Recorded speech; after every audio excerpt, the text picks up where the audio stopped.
គ្រប់យ៉ាងទៅតាមគំនិតដឹងថារូបគេមានចាស់រួចហើយមិនដាច់ឡើយនៅស្នេហ៍ត្រានត្រើយ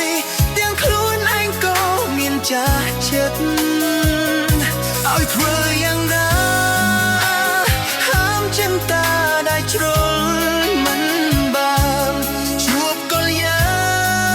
នបានត្រឹមពេលលួចលាក់ដ៏ខ្លីក៏ព្រមត្រឹមតែជួបមុខមួយពេលអស់ចិត្តទ្រាំនឹងព្រមខំសំដែងមិនច្រណែននឹងលូថ្លៃស្នេហ៍